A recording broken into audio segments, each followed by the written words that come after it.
The world has always feared what it cannot easily control. That is why the most effective tools are rarely celebrated.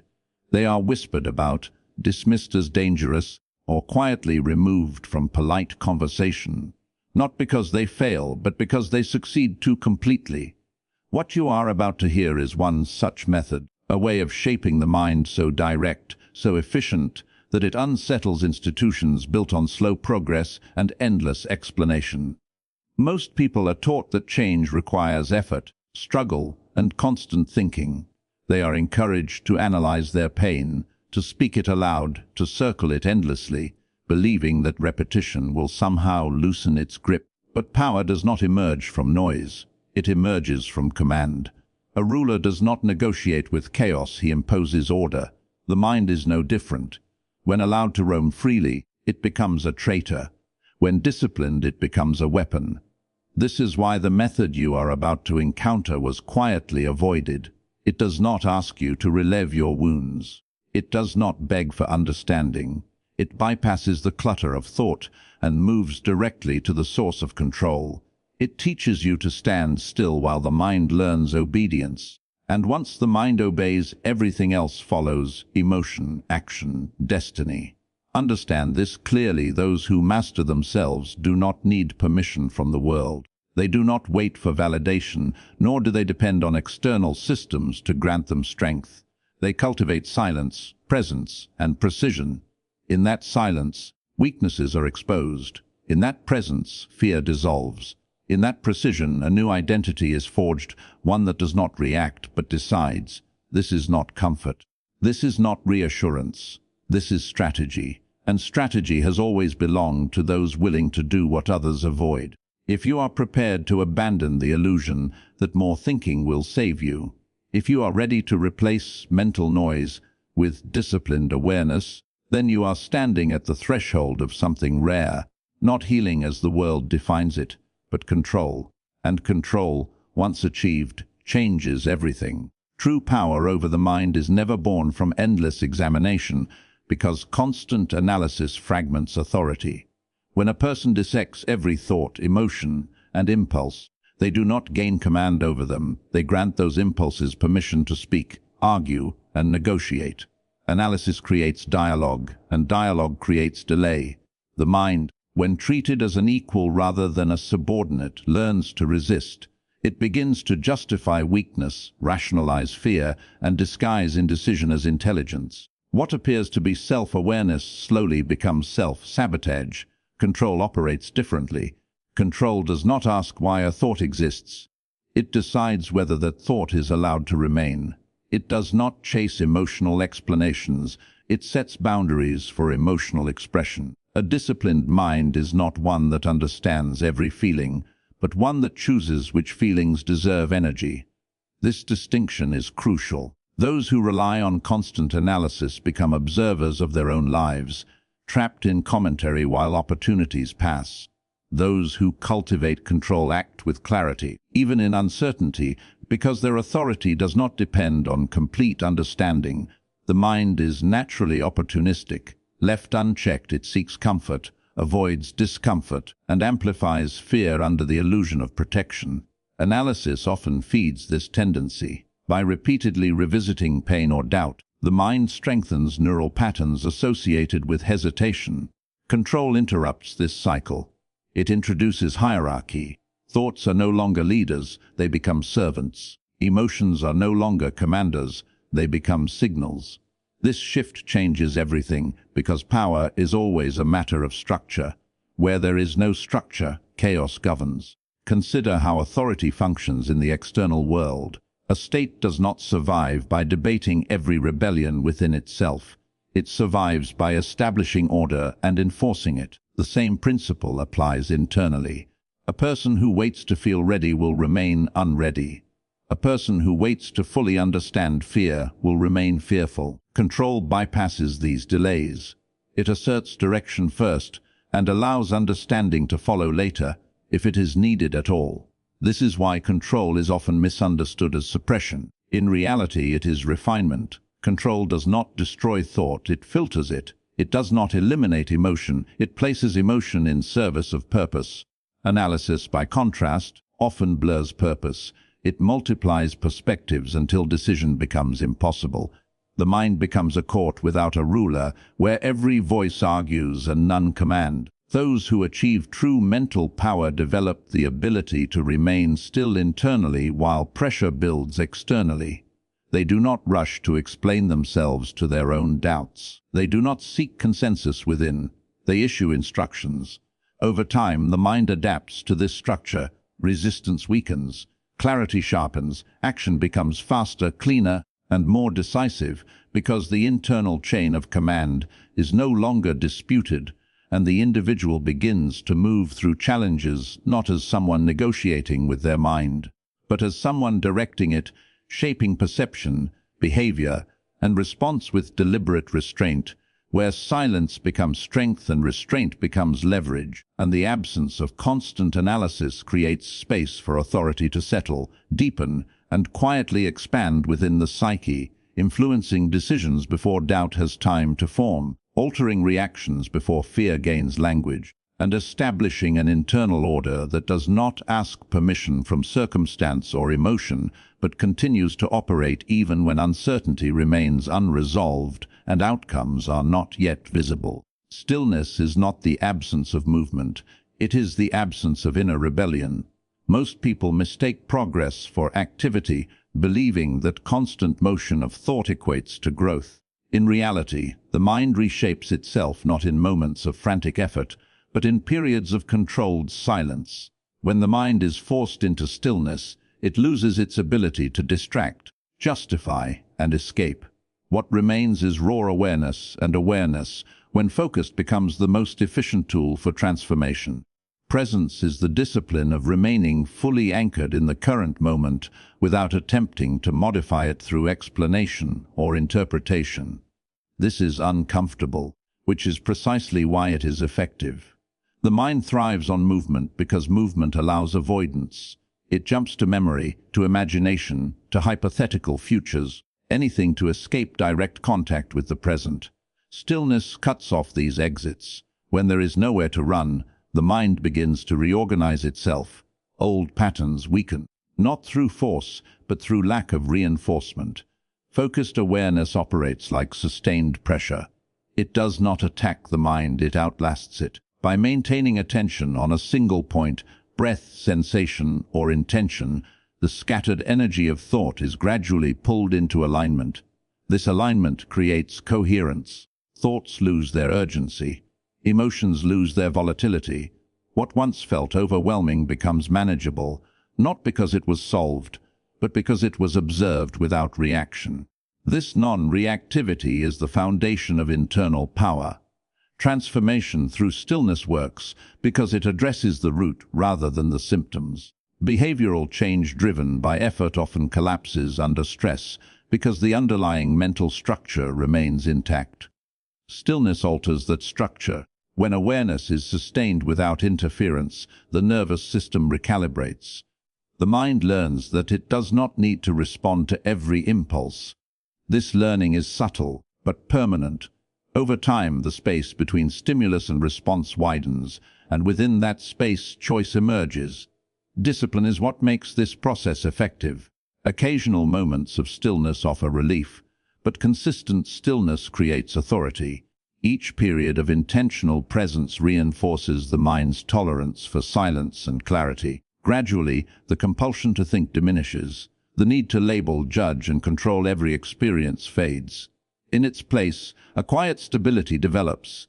This stability is not passive. It is alert, grounded, and resistant to manipulation. Focused awareness also exposes truths that analysis conceals. When thought is suspended, self-deception loses its voice. Patterns of fear, desire, and resistance become visible without commentary. This visibility is transformative because it removes ambiguity. One does not need to argue with what is clearly seen. The mind, confronted with undeniable awareness, begins to adapt. Habits dissolve not through confrontation, but through recognition. Those who commit to stillness and presence gain an advantage that cannot be imitated through intellect alone. They become less reactive, more deliberate, and increasingly immune to external chaos. Their power does not announce itself, it accumulates quietly. In moments of pressure, they remain centered while others fracture. In moments of decision, they act without hesitation, because their awareness is already sharpened, their attention unified, and their internal environment no longer cluttered by unnecessary thought, allowing intention to move directly into action without resistance, friction, or internal conflict, creating a state where clarity is sustained, discipline is embodied, and transformation continues without effort or noise, shaping character from the inside outward through consistent presence rather than force or struggle. The most effective methods are rarely presented openly because power, when concentrated, threatens established systems. Anything that produces rapid, undeniable change disrupts industries built on gradual progress, dependency, and prolonged engagement. When a method works too well, it reduces reliance on external authority. It creates individuals who no longer need constant guidance, reassurance, or validation. Such independence is unsettling to structures that thrive on control through complexity, explanation, and delay. As a result, the method is not attacked directly. It is quietly dismissed, reframed as dangerous, or labeled impractical. Fear is the primary reason these methods are hidden, not fear of harm, but fear of loss, loss of influence, loss of hierarchy, loss of relevance. A person who gains direct access to self-mastery becomes difficult to manage. They do not respond predictably to persuasion or pressure. They no longer require permission to change. Systems prefer solutions that are slow, interpretive, and incomplete because these keep authority external. A method that bypasses intermediaries and produces clarity threatens the balance of power. Dismissal is a strategic tool. By branding an effective approach as extreme, unsafe, or unscientific, attention is diverted without confrontation. The method is not disproven, it is buried under doubt. This creates a psychological barrier that discourages exploration. Most people avoid what appears socially unacceptable or institutionally unsupported. In this way, the method remains accessible only to those willing to question surface narratives and tolerate isolation in pursuit of results. Another reason such methods are avoided is their demand for responsibility. Effective tools place the burden of change entirely on the individual. There is no one else to blame, no process to hide behind. This level of accountability is uncomfortable. It strips away excuses and exposes intent. Many prefer systems that promise transformation while allowing stagnation. Methods that work too well eliminate this comfort. They force confrontation with one's own discipline, or lack of it. History reveals a consistent pattern. Techniques that produce strong individuals are often reserved for elites, warriors, or rulers, while the masses are given diluted versions focused on compliance rather than mastery. This separation is intentional. Widespread access to effective mental discipline would destabilize social order by producing too many independent actors.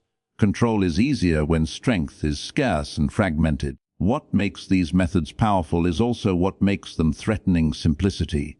There is no mysticism to hide behind, no endless framework to study. The results emerge through application, not belief. This leaves little room for institutional ownership. If something cannot be monopolized, it is often minimized. Simplicity removes dependency, and dependency is the currency of authority. Those who discover such methods often encounter resistance, not because they are wrong, but because they expose a truth many would rather avoid: that transformation does not require permission, prolonged suffering, or constant explanation. It requires discipline, awareness, and the willingness to operate outside approved pathways. This realization is destabilizing because it reveals how much limitation is maintained by agreement rather than necessity.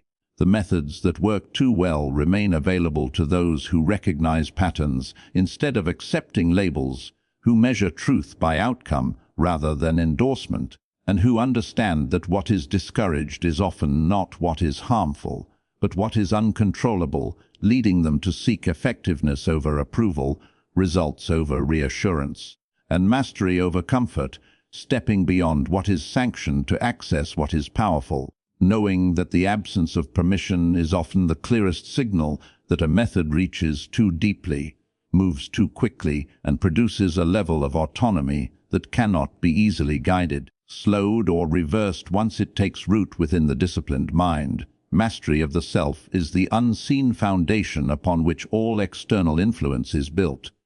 Without it, authority is fragile, reactive, and dependent on circumstance. A person who cannot command their impulses, fears, and desires will inevitably be commanded by them, and by extension, by those who know how to manipulate them. Control over others is never achieved through force alone. It is secured through consistency, predictability, and composure, all of which originate from internal discipline. Those who lack self-mastery are transparent. Their reactions reveal their vulnerabilities. Their emotions advertise their leverage points. Anger exposes pride, hesitation exposes fear, urgency exposes insecurity. In contrast, the individual who has cultivated internal command becomes difficult to read and therefore difficult to control. They do not rush to respond. They do not reveal their inner state through impulsive action. This opacity is power. It creates uncertainty in others while preserving clarity within. Circumstances test everyone, but they only rule those who are internally unprepared. Pressure amplifies existing habits.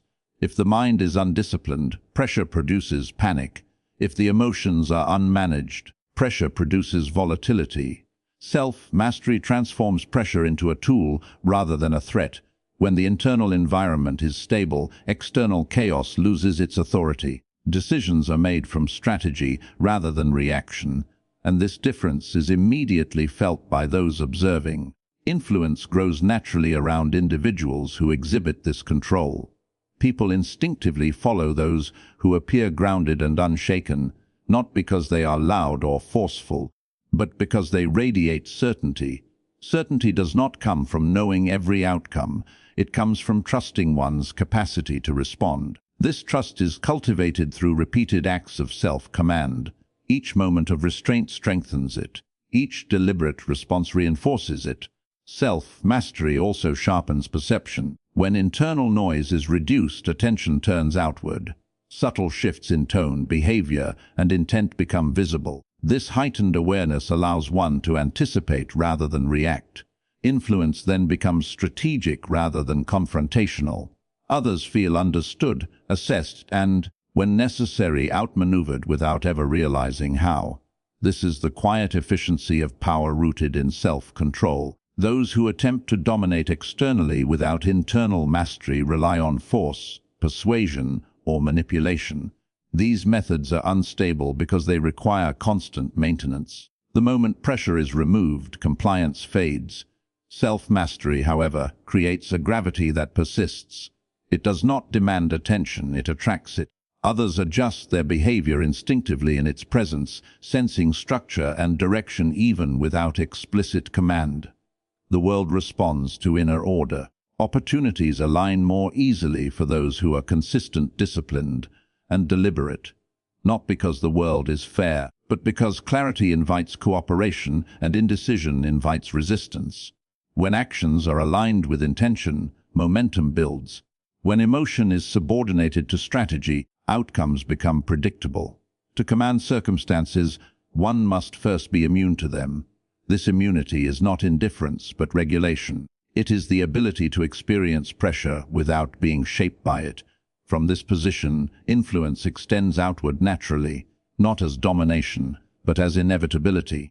Those who master themselves become centers of stability in unstable environments, and stability always becomes authority, drawing others into its orbit, shaping decisions, outcomes, and alliances without the need for coercion, explanation, or visible struggle, because true power operates silently from within before it ever expresses itself beyond the individual, establishing control not through aggression, but through unwavering internal alignment that remains intact regardless of external shifts or resistance. Simplicity becomes powerful when it is deliberate, not accidental. Most people associate strength with accumulation, more knowledge, more techniques, more effort, believing that complexity offers security. In truth, complexity often serves as camouflage for weakness. It diffuses focus, delays action, and creates dependence on systems that are difficult to sustain under pressure. Simplicity, when chosen intentionally, removes excess and exposes what actually governs outcomes. A simple approach is not shallow, it is concentrated. It targets leverage rather than surface activity. When unnecessary variables are eliminated, energy is no longer scattered. Attention sharpens, decisions become cleaner. This concentration gives simplicity its force, like a blade refined to a single edge. It cuts efficiently because nothing dulls its purpose. Complexity, by contrast, blunts impact through overextension. Discipline is what prevents simplicity from collapsing into laziness. Without discipline, simplicity becomes neglect. With discipline, it becomes precision. A disciplined mind knows exactly what to ignore and what to act upon. This selectivity is rare, and rarity creates advantage. While others exhaust themselves managing endless inputs, the disciplined individual moves decisively, guided by a narrow set of principles that have been tested and internalized. Simplicity also resists manipulation. Complex systems are easier to infiltrate because they rely on many points of failure. Simple structures are resilient. When external conditions shift, the individual grounded in simplicity adapts quickly because there are fewer dependencies to maintain. This adaptability is a form of strategic strength. It allows movement without hesitation and adjustment without confusion. In psychological terms, simplicity reduces internal friction. The mind no longer debates multiple approaches or identities. There is clarity of direction. This clarity generates momentum, and momentum amplifies confidence. Confidence, when rooted in consistent action rather than belief, becomes unshakable. Others sense this and respond accordingly. The individual appears composed, intentional, and formidable without needing to project force. Simplicity also accelerates learning. When attention is fixed on a small number of variables, feedback becomes immediate and actionable. Errors are corrected quickly. Progress compounds. Complex methods obscure feedback, making it difficult to identify what works and what does not. Simplicity exposes truth rapidly, which is why it can feel uncomfortable. There is no room for excuses when results are visible. When simplicity is paired with discipline, it becomes a weapon because it can be deployed repeatedly with precision. It does not rely on motivation or inspiration. It relies on structure. Each action reinforces the next. Over time, this creates a pattern of effectiveness that appears effortless to outsiders. They mistake restraint for limitation, unaware that restraint is what preserves energy for decisive moments. Those who wield simplicity with intent understand that power is not about doing more, but about doing what matters consistently. They resist the urge to complicate their path for the sake of appearance or approval. They strip their process down to what produces results and guard it fiercely. In doing so, they move faster, recover quicker, and remain composed under strain. Simplicity, disciplined and focused, becomes intimidating because it cannot be easily disrupted. It offers no excess to exploit and no confusion to manipulate. It stands firm amid complexity, cutting through distraction and uncertainty with quiet efficiency, shaping outcomes not through forceful display, but through relentless precision. Where every action serves a purpose, every decision reinforces direction, and the absence of unnecessary complexity allows power to be applied exactly where it counts, repeatedly and without waste, until effectiveness becomes habitual and dominance emerges not from overwhelming effort, but from sustained, controlled simplicity wielded with intent.